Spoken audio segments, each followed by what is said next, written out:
कैसे कपड़े को गाड़ते हैं उससे उसका कचूमर निकाल दिया। अब अरिष्ट माने अनिष्ट, अरिष्टासुर क्या था? अनिष्ट था। अरिष्टे नियते दैते कृष्णे नाद्भुत कर्मणा कंसायात भगवान दे नारदो देव दर्शन। अब अरिष्टासुर का वध हो गया, यानी कंस के यहाँ जो अनिष्ट था वह समाप्त हो गया। जब अनिष्ट समाप्त हुआ तो कंस को भगवान के भक्त देवर्षि नारद का दर्शन हुआ। जब तक जीव के अंदर अनिष्ट रहता है तब तक भगवान के भक्त का दर्शन नहीं होता। आज अरिष्टासुर मारा गया, अनिष्ट समाप्त हो गया, तब भगवान के भक्त का दर्शन कंस को हुआ। नारद जी ने कंस से कहा, यशोदाया सुताम कन्या, यशोदाया सुताम कन्या देवक्या कृष्णमेव च रामं च रोहिणी पुत्रं वसुदेवेन बिभ्यता। अरे कंस, आप समझते थे कि वसुदेव सत्यवादी है, लेकिन वसुदेव भी झूठ बोलते हैं। यशोदाया सुताम कन्या, जो योग माया की कन्या उत्पन्न हुई थी वो वसुदेव की पुत्री नहीं थी, वह पुत्री थी यशोदा की। और देवक्या कृष्णमेव च, देवकी के पुत्र थे कृष्ण। रामम च रोहिणी पुत्र, और बलराम जी रोहिणी के पुत्र हैं। वसुदेव भी आपसे झूठ बोले। इतनी बात सुनते ही तलवार निकाला वसुदेव और देवकी को मारने के तैयार हो गया कंस। निषाद मसिमासपादत्य वसुदेव जिघांसया। जब वसुदेव को मारने की तलवार उठाई तो निवारितो नारदेन तस्सतो मितुमात्मनः। तब नारद जी निवारण किया। हरिश्चंद्र जी कहते हैं, देखो कंस, देह और पुत्र सबको प्रिय होता है। तुम्हें देह इतना प्रिय था कि तो अपनी देह के लिए अपनी प्रिय बहन को भी मारने के लिए तैयार हो गया और सभी उनके पुत्रों को मार दिया। इसके बाद चक्रवर्ती पाल जी कहते हैं कि अगर तुम इनको मारने की कोशिश करोगे तुम्हें दुख किससे है? कृष्ण बलराम से। अगर मारने की कोशिश करोगे तो नंद बाबा इनको कहीं छिपा देंगे। नामने का नाम मत लो, कहीं भाग जाएंगे। ऐसा करो कि देवकी और वसुदेव को कारागृह में डाल दो।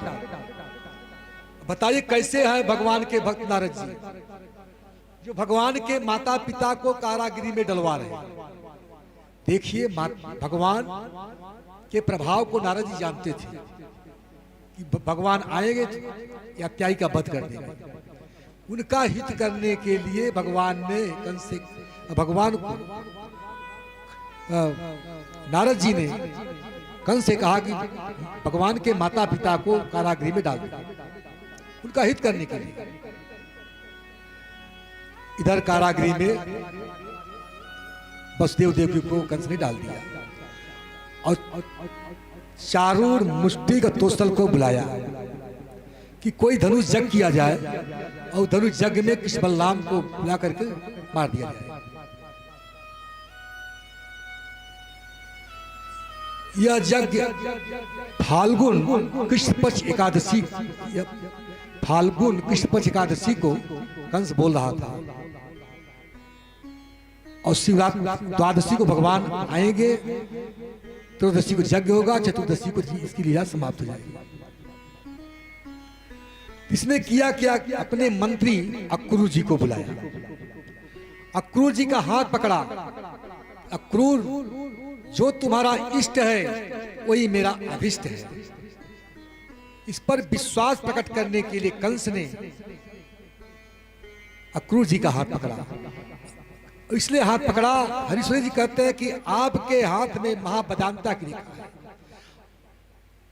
और अक्रूर, मैं अभी तक क्रूर कर्म करके देखा, मुझे क्रूर कर्म करने से कोई सफलता नहीं मिली। अब क्रूर कर्म के करके देखता हूं, सफलता मिलती नहीं मिलती। इसलिए अक्रूर जी का हाथ पकड़े। अक्रूर जी जब कृष्ण बलराम को लाने के लिए कहे तो बहुत प्रसन्न हुए कि जिस दुष्ट की इतने दिन से मैं नौकरी कर रहा था कि प्रभु का दर्शन होगा, अब उस समय आ गया है। अब मेरे प्रभु मिलेंगे, दर्शन होगा।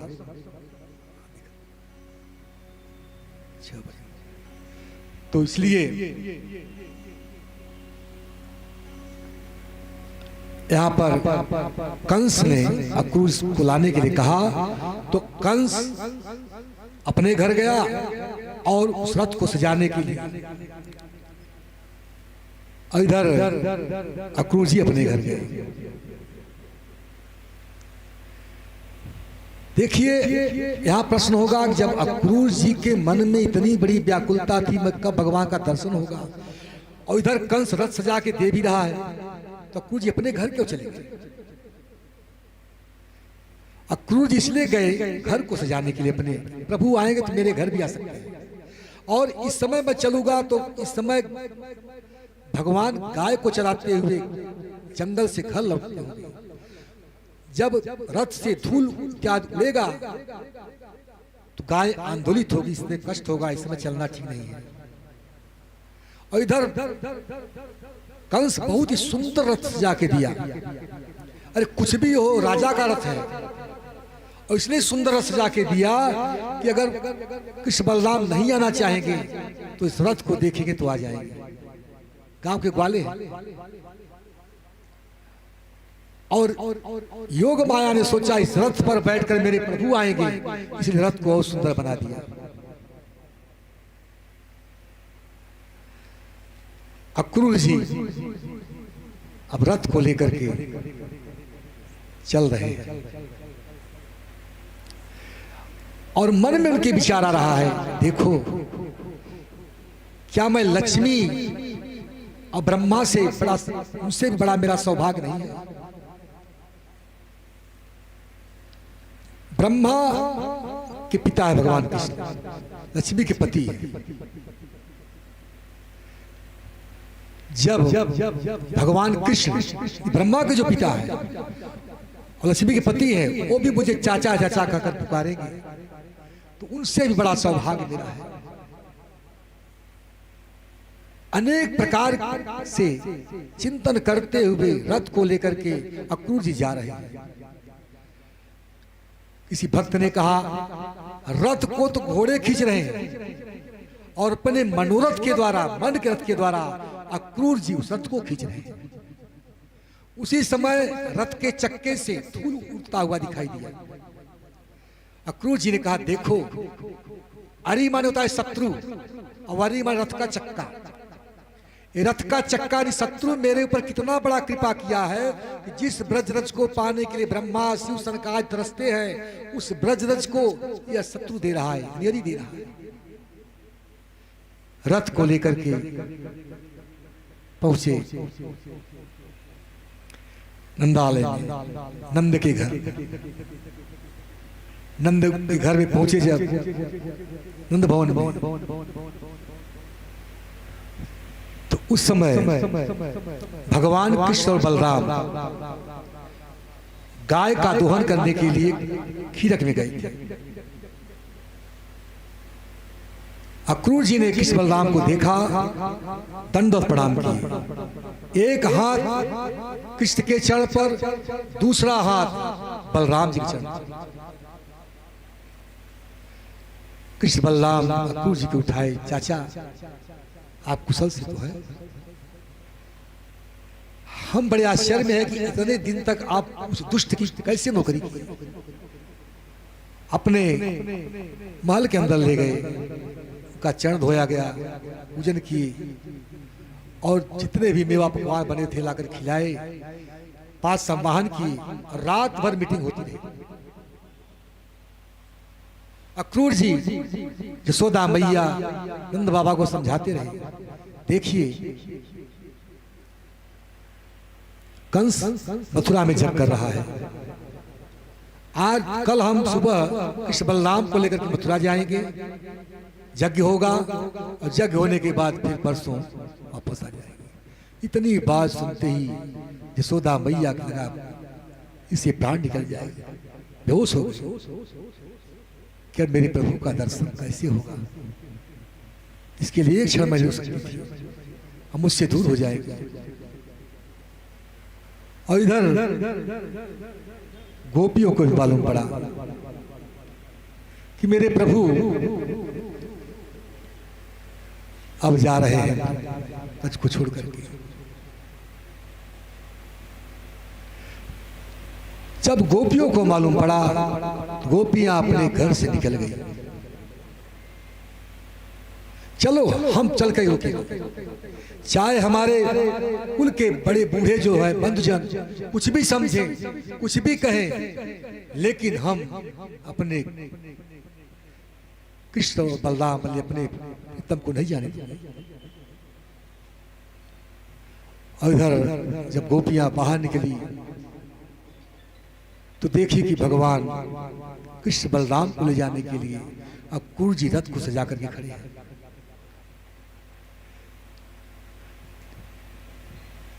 एवं ब्रुवाणा विरहातुराभिसम ब्रजस्त्रिय कृष्ण गृहीत मानसा वृषे जलज्जा मृदोष सोसरम गोविंद दामोदर माधवेति। इस प्रकार गोपियां भगवान के विरह में व्याकुल होकर के फूट फूट करने लगी। एवं ब्रुवाणा विरहा तुराविषम ब्रजस्त्रिय कृष्ण विषक्त मानसा। भगवान के लिए गोपियां व्याकुल हो गई और विशिष्ट लज्जा, अपने लज्जा का परित्याग करके विशिष्ट लज्जा ऋतु सुस्वरम जोर जोर से गोपियां रोने लगी। हे कृष्ण, हे गोविंद, हे दामोदर, मत जाओ। गोपियों की दशा को देख करके भगवान कृष्ण की हालत खराब हो गई। उनकी हिम्मत नहीं पड़ी मैं गोपियों की तरफ देखूं, क्योंकि भगवान ने कहा है सर्वधर्मान परित्यज्य माम एकम शरणं व्रज। जो सब धर्मों को छोड़कर मेरे पास आता है तो उसको मैं अपनाता हूं। मैं तो कुल की सारी मर्यादा का परित्याग करके प्रभु के पास आई और प्रभु मुझसे दूर होके जा रहे हैं। गोपियां जोर जोर से रोने लगी। हे कृष्ण, हे गोविंद, हे दामोदर, मत जाओ। लेकिन अक्रूर जी रथ पर बैठा है। विश्वरथ एक प्राण हर ले ही और मिलत एक दारू। श्याम बिन सुने अंतर हो कि दो अंतर हो, दिगफार फिरो कि अभागिन कीरो, आग जरो अक पानी परो, अब कैसी करो ही की विधि धारो। जो घन आनंद ऐसी रुचि तो कहा बस है, अहो प्राण निपीरो, पाऊ कहाँ हरि आय तुम्हें, धरती में धस्यो की आकाश चीरो। हे प्रभु, हम आपके विरह में एक क्षण के लिए नहीं रुक सकती। फूट फूट कर गोपियां रोने लगी और इधर अक्रूर जी कृष्ण बलराम को रथ पर बैठा करके मथुरा की तरफ चलने के लिए तैयार हो गए। इधर गोपियां खड़ी होकर के अपने पैर से पृथ्वी को कुचलने लगी अंगूठे से। जब तक रथ दिखाई दिया तब तक गोपियां देखती रही। धूल के उड़ने से रथ अंतर्ध्यान हो गया। भगवान कृष्ण ने अपने दूत को भेज करके संदेशा भिजवाया कि हे गोपियों, तुम इतनी दुखी मत हो, हम आज जा रहे हैं, कल जगधनु यज्ञ होगा और परसों फिर वापस आ जाएंगे। अक्रूर जी रथ में बैठा कर कृष्ण बलराम को लेके जा रहे हैं और मन में अक्रूर जी को चिंता हुई। ये सोच अक्रूर पड़ो, अरे लियो जात इनको मैं मथुरा कंसई महा डरो। इनको मैं मथुरा लेके जा रहा हूं, जो कंस इसका डर है। धिक धिक मोह को धिक मेरी करनी, तब ही क्यों न मरो। मैं देखो इनको बहती है, कैसे मैं देख सकता हूं। अति व्याकुल अति यो,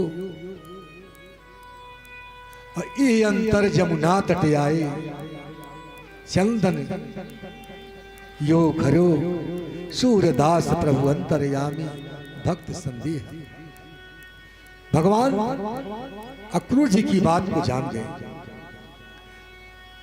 और उनके संदेह को दूर करने के लिए एक हृद में गए, तालाब, वहां पर गए और अक्रूर जी को चतुर्भुज रूप में दर्शन दिया। अक्रूर जी ने बाहर देखा तो कृष्ण बलराम रथ पे बैठे हैं, अंदर देखा तो हाथ दिखाई दिए।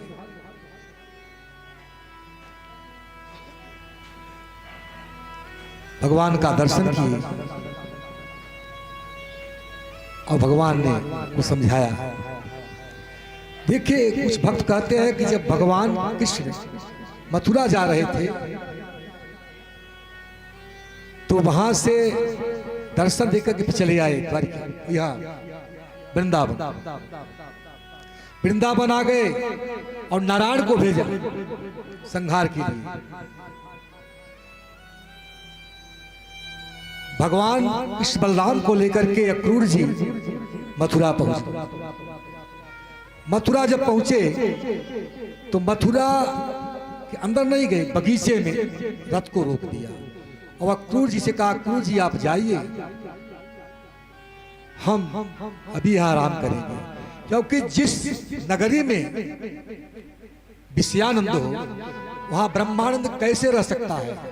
जिस नगरी में कृष्ण हो वहां कंस कैसे रह सकता है। कृष्ण सूर्यसम, माया है अंधकार, जहां कृष्ण तहां नहीं माया अधिकार।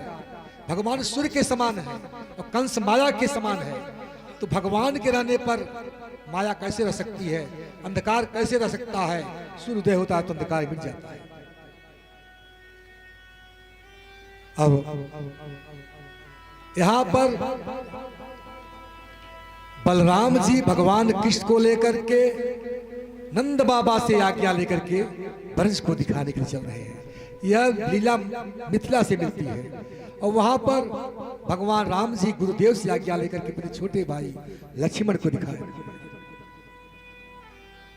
और जब वहां पर चले जितने ब्रज की नारियां हैं सब भगवान को देखने के लिए उमड़ पड़ी, जैसे मिथिला की नारियां उमड़ पड़ी थी। धाये धाम काम सब त्यागी, मनहु रंग निधि लूटन लगे। सब काम धाम को छोड़ करके जैसे कोई भिखारी कोई खजाना को लूटने चल रहा है। आज ब्रज की गोपियां चली, कैसे चली है, जादू भरी।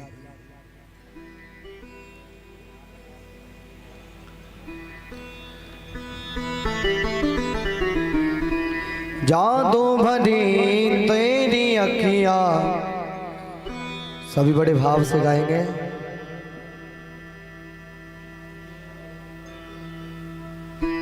जादू भरी तेरी अखियां गुजर गई, जादू भरी तेरी अखियां जुगड़ गई, जादू भरी तेरी अखियां जुगर गई, जादू भरी तेरी अखियां जिधर गई। नैनों की कटारी वरी वरी चुई मुई छतिया से उतर गई, जादू भरी तेरी अखियां जिधर गई, जादू भरी तेरी अखियां जिधर गई, जादू भरी तेरी अखियां जिधर गई, जादू भरी तेरी अखियां जिधर गई। नैनों की कटारी वरी वरी चुई मुई छतिया से उतर गई, जादू भरी तेरी आंखें जिधर गई, जादू भरी तेरी आंखें जिधर गई।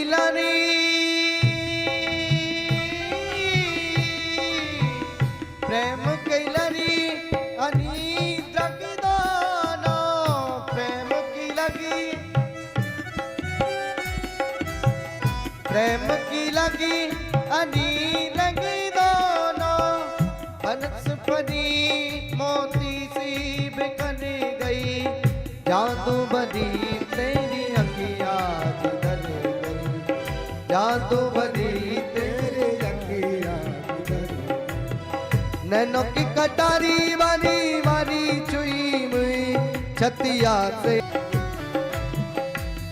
निकल गई निकल गई छिन छोड़त जनो जान निकल गई जादू भरी तेरी अखियाँ जिधर गई जादू भरी तेरी अखियाँ जिधर गई नैनों की कटारी वारी वारी चुई मुई छतिया से उतरे अब पल पल के करत नहीं तारे अब पल पल करत नहीं तारे छिन छोरत जनु जाने निकल गई छिन छोरत जनु जान निकल गई जादू भरी तोनी अखियाँ जिधर गई जादू भरी तेरी अखियाँ जिधर गई नैनों की कटारी वारी वारी चुई मुई छतिया से उतर गई जादू भरी तेरी अखियाँ जिधर गई जादू भरी तेरी अखियाँ जिधर गई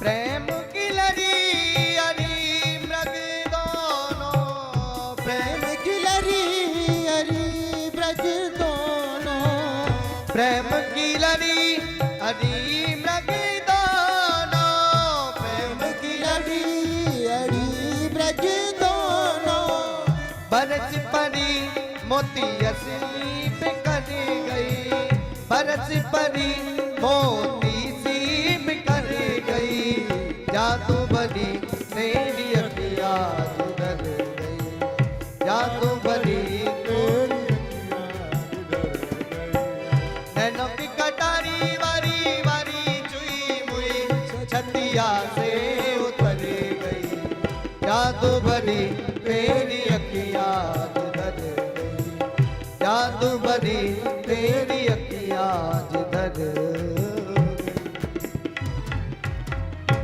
सभी ब्रज के वासी भगवान को देखने के लिए टूट पड़े। इस प्रकार चितचोर सबके मन को चुरा रहे थे और सभी गोपियां अपने सुंदर मन रूपी सुमन को भगवान कृष्ण को अर्पित कर रहे थे। भगवान आगे बढ़े तो एक धोबी दिखाई दिया। एक कंस का धोबी था जो कंस का कपड़ा धुलता था। भगवान कृष्ण ने कहा, देखो मैं कंस की यज्ञशाला में जा रहा हूं और ये सब ग्वाल बाल हैं, गांव से आए हैं, इसलिए पहनने के लिए कुछ कपड़ा दे दो। तो धोबी ने कहा, ई दिशा नेव मांसांसी नित्यम गिरी बने चरा। अरे वन में विचरण करने वाले ग्वाल बाल, तुम इस कपड़े को कभी देखा है? तो राजा कपड़ा है। इतनी बात सुनते ही भगवान ने अपने कलाइयों से उसके गले पर प्रहार किया। रजकस्य करागेण सिरः कायाद पातयत। और जैसे प्रहार किया वैसे उसका सिर शरीर से अलग हो गया। यह वही धोबी था अयोध्या का, जब भगवान रामचंद्र से कहा था, जब भगवान रामचंद्र जी अपना राज देखने के लिए जा रहे थे उस समय यह ताना मार रहा था, उसकी पत्नी कहीं बाहर चली गई थी कि मैं राम नहीं हूं जो तुमको रख लूंगा। वही धोबी था जो कंस का धोबी बनाया बना करके।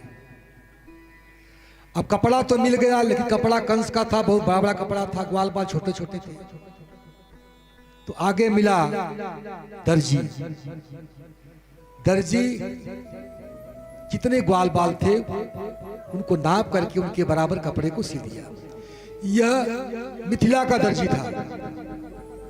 जब भगवान राम लक्ष्मण भरत शत्रुघ्न दुल्हा बनकर के गए मिथिला में, इनके मन में इच्छा हुई कि काश मुझे भी यह सौभाग्य मिला होता तो मैं अपने हाथ से जोड़ा जामा सिलता।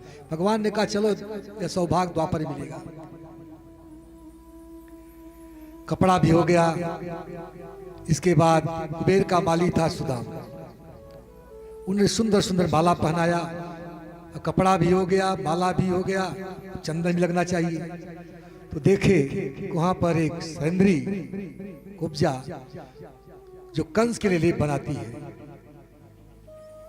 वह एक कटोरे में चंदन लेके आ रही है। सरेंद्री से भगवान ने उस चंदन के लेप को मांगा, बड़े प्रेम से अर्पित कर दी। कहा दास्यस्यम दास्यस्म्यहं सुंदरम कंस सम्मता ते विग्रहनामायनुलेप कर्मणि मद्भावितं भोजपतेरति प्रियं विना युवं को तमस्तरहति। मैं कंस की हंसी हूं, उनके लिए बनाती हूँ। मेरा नाम त्रिविक्रमा है और मेरा बनाया हुआ है चंदन उनको पसंद आता है। भगवान ने जब कुब्जा को देखा 3 जगह से टेढ़ी, तो हरीश्वर जी कहते हैं भगवान को हंसी आ गई।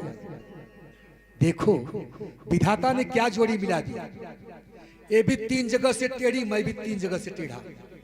भगवान जब खड़े होते हैं तो 3 जगह से टेढ़े हो जाते हैं। भगवान ने कहा देखो मुखमंडल तो इतना सुंदर है कि बड़े बड़े देवता भी मोहित हो जाएं, लेकिन ये 3 जगह से टेढ़ी। अगर पुत्र गलती करता है तो पिता ठीक कर देता है। ब्रह्मा ने गलती किया है तो पद्मनाभ ने ठीक कर दिया। भगवान ने कुब्जा के थोड़ी को पकड़ा। थोड़ी को संस्कृत कहते हनुमान, इसलिए थोड़ी को पकड़ा। जब मैं रामा अवतार में आया था, लंका में जा रहा था रावण के यहाँ, तो बंदर और हनुमान जी ने बंदरों का सहारा लिया, रीछ भालुओं का, बंदरों का। इस बार भी वही मैं राम हूं। आज मैं कंस की यज्ञशाला में जा रहा हूं, इसलिए हनुमान जी का सहारा ले रहा हूं। देखिए कुब्जा है बुद्धि और कंस का संकी है, कंस की दासी है। कंस है अहंकार। जब बुद्धि अहंकार का संग करती है तो 3 जगह से टेढ़ी हो जाती है। उसमें काम आ जाता है, क्रोध आ जाता है, लोभ आ जाता है। और भगवान है सच्चिदानंद, सतघन चिदघन आनंद। भगवान सच्चिदानंद है और कुब्जा में काम क्रोध लोभ है। तो सच्चिदानंद भगवान ने कुब्जा के ठोड़ी को पकड़ा और पकड़ करके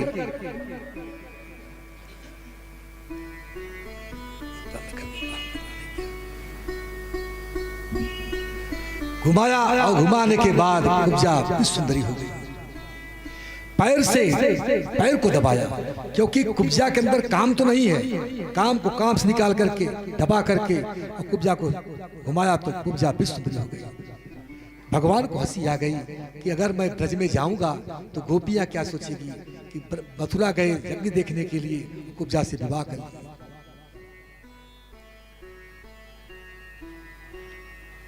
इसके बाद भगवान अब कंस की यज्ञशाला में प्रवेश कर रहे हैं।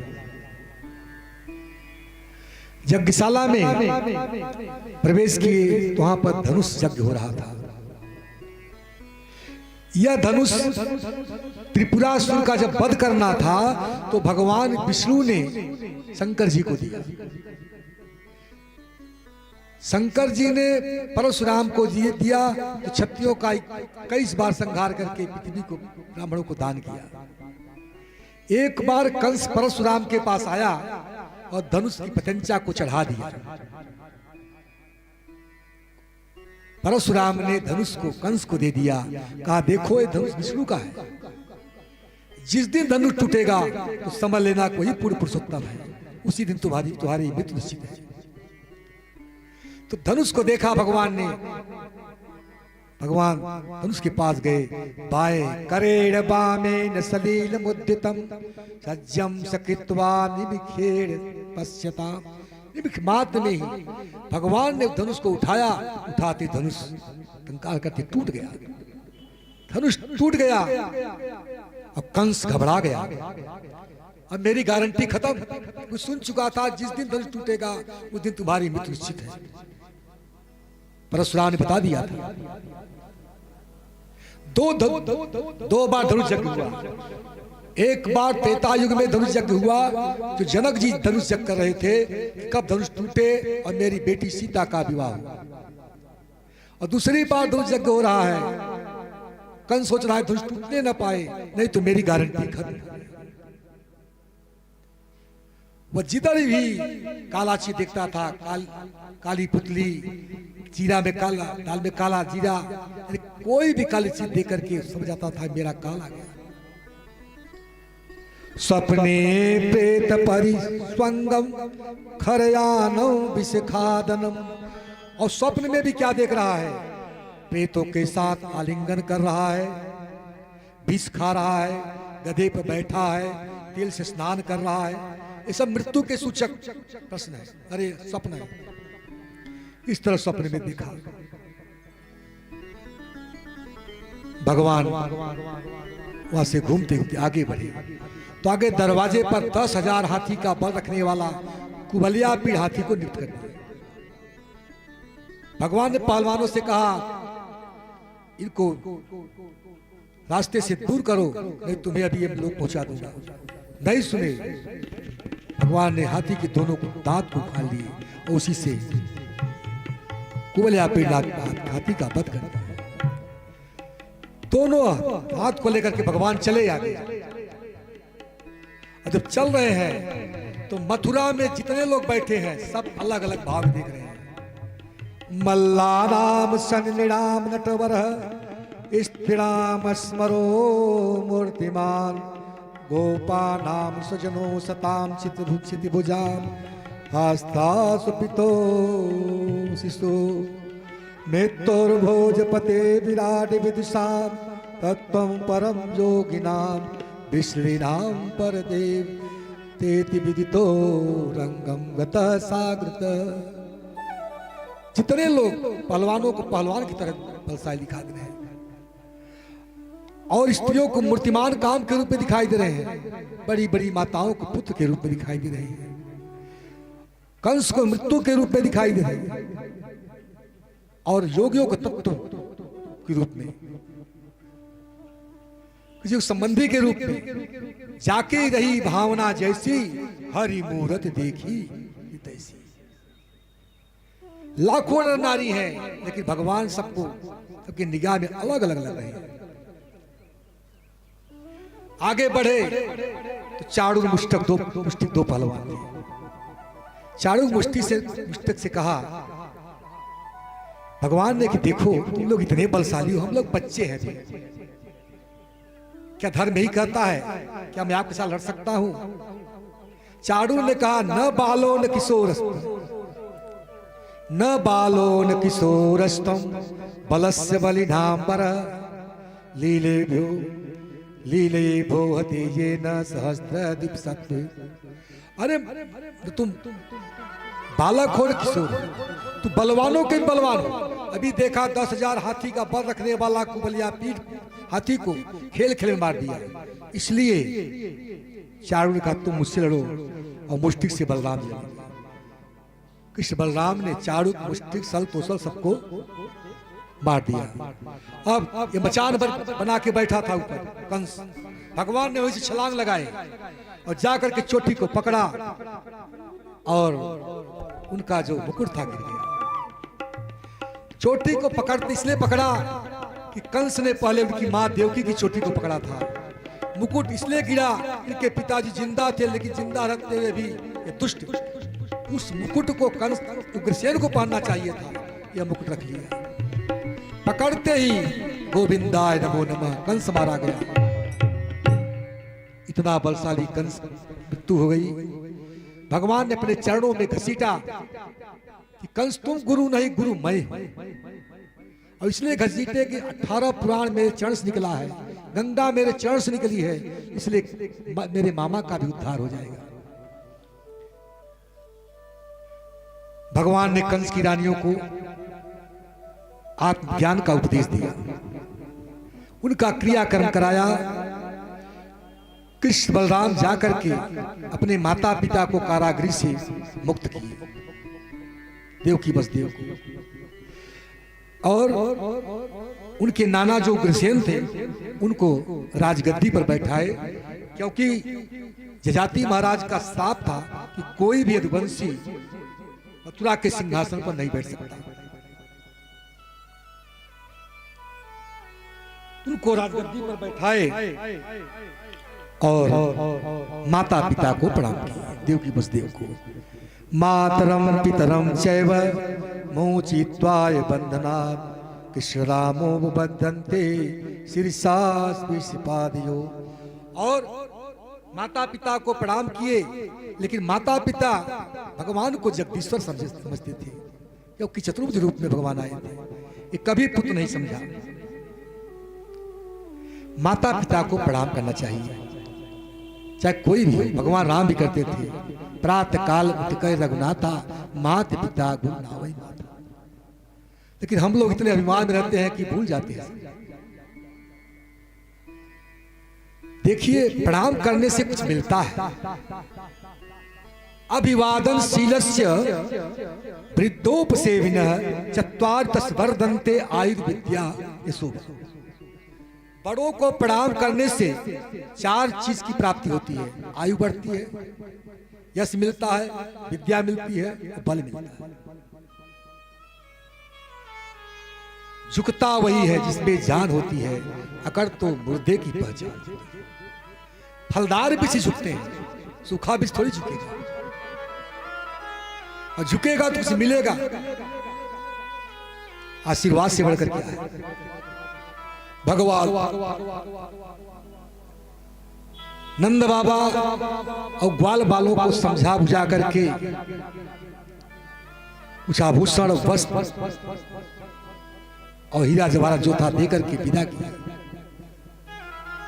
नंद बाबा ग्वाल बालों के साथ अपने आंखों की आंसू से धारा से सबको देखते रहे।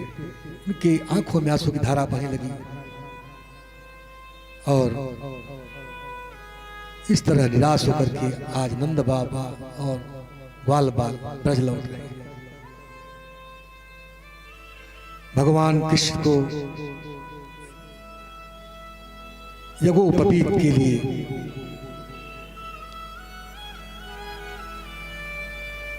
आदेश दिया गया कि इनका कृष्ण बलराम का यज्ञोपवीत हो।